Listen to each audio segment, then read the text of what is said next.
Jean-Emmanuel Émile, je suis directeur de l'Arena. Bienvenue à l'Arena. L'Arena est d'abord une structure dédiée aux loisirs et au sport. Loisirs, pourquoi? Parce que nous avons des outils qui permettent justement de rassembler non seulement les sportifs, mais aussi et surtout la famille.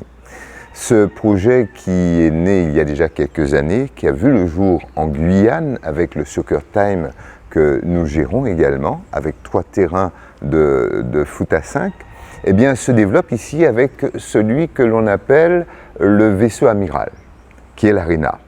3 terrains de padel tennis, 4 terrains de foot à 5 et cette fameuse salle de vidéo virtuelle.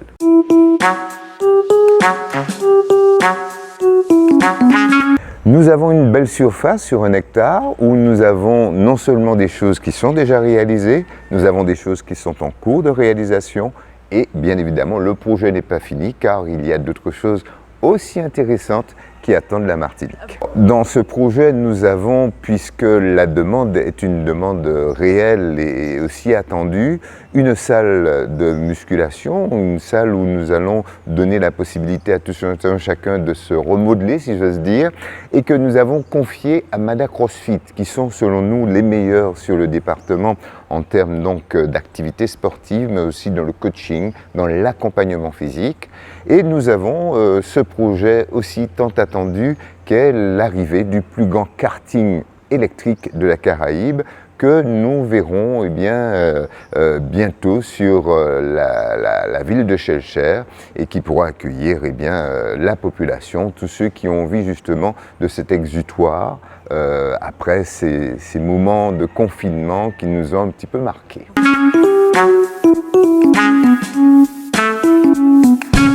J'ai envie de dire même mieux, au lieu de demande, c'est une attente.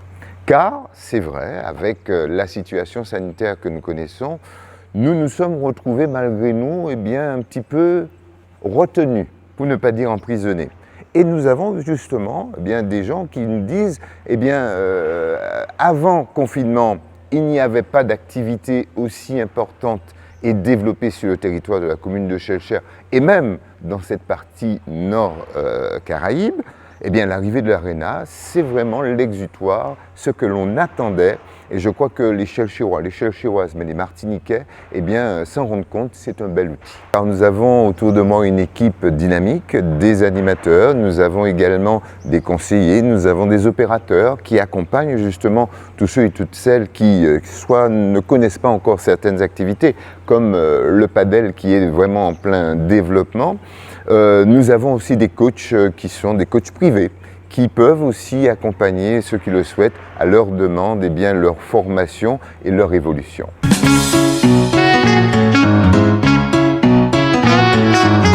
Ça a son prix, mais je crois que lorsqu'on a un projet et que l'on se donne les moyens de faire des estimations, des études de marché, on prend des risques dans la vie qui n'en prend pas.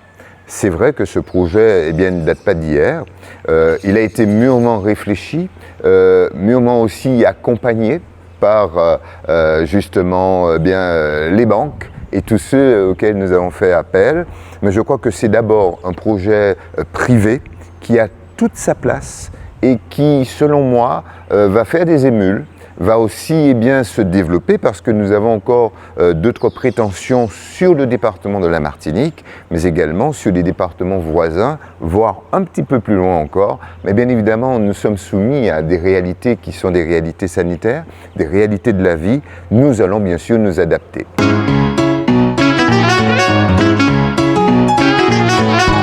Ah, pas du tout, car justement, je ne me laisse pas atteindre par ce genre de choses. J'ai plutôt une vision un petit peu différente peut-être des autres. Je suis très optimiste et j'ai un petit peu la joie au cœur qui m'anime régulièrement, pour ne pas dire tout le temps. Je ne me laisse pas atteindre par les choses négatives. Au contraire, je les évacue très rapidement et je crois que le plus bel outil que nous puissions mettre à la disposition de tous ceux qui souffrent de cette situation, c'est l'Arena.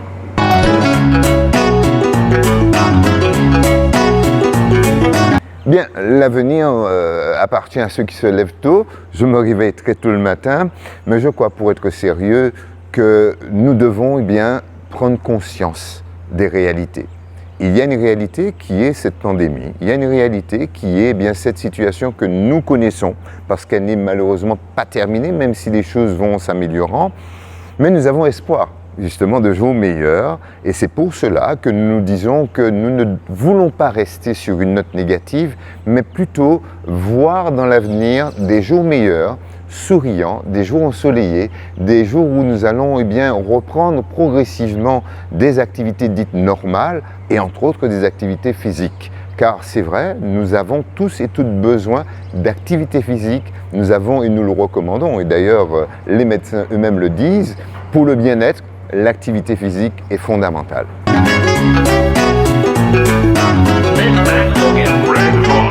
Oh, nous en avons beaucoup, j'ai envie de dire. Déjà, la curiosité de nos compatriotes. Beaucoup ont tellement imaginé de choses que bien souvent ils se trompaient. Et à l'ouverture, si j'ose dire, parce qu'il n'y a pas eu d'inauguration de l'Arena, j'ai envie de dire que nous avons fait les choses progressivement. La curiosité a été comblée parce qu'on fabule, on imagine, on se dit, on se fait ces films. Et lorsqu'on est devant la réalité, qui n'est pas virtuelle celle-là, on se rend compte que c'est vraiment un projet qui a été bien pensé.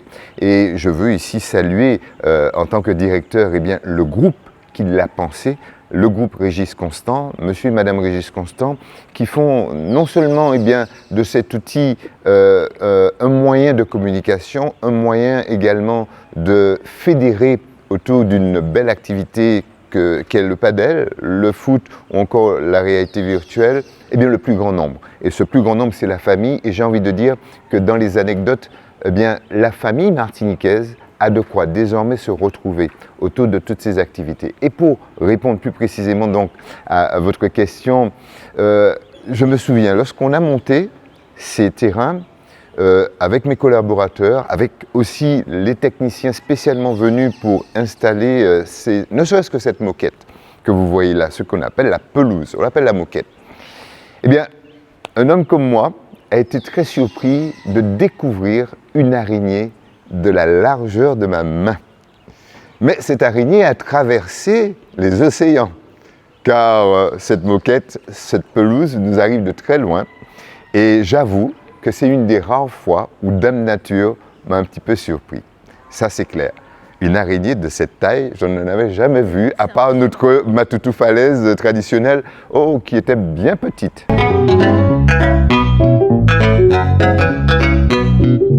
Alors j'ai envie de dire que la réalité est devant nous. Si nous nous asseyons sur les choses vraies de la vie et que l'on n'ose pas, on ne va jamais y arriver. C'est ensemble, c'est en croyant aussi ce que nous pouvons ensemble faire. C'est en croyant aussi à notre clientèle, à ceux qui vont répondre au projet. J'ai envie de dire que tout simplement, il faut être optimiste. Il faut prendre des risques et certains risques, parfois, sont à réfléchir, mais il y en a d'autres comme celui-là. Il n'y avait pas de réflexion plus poussée à avoir. Il fallait le faire, car la Martinique avait besoin de l'Arena, la Martinique avait besoin de cet exutoire, la Martinique avait et a besoin de ce genre d'outils. Il y a eu déjà des expériences réalisées qui ont peut-être moins bien marché. Nous ne sommes pas prétentieux. Nous disons que la porte est ouverte à tous et à toutes et que chacun de nous, ici à la Martinique, nous avons notre place. Celle-là, nous l'avons créée, nous allons l'entretenir pour la poursuivre et lui donner encore une dimension beaucoup plus grande. Donc serrons-nous les coudes, allons ensemble vers un espoir, vers des jours meilleurs. Ne restons pas sur les choses négatives, oublions-les et fonçons pour que la Martinique se développe, pour que nos enfants, bientôt qui viendront, pourront en profiter mais largement et puissent vraiment avoir des jours beaucoup plus souriants que ceux que nous avons connus récemment.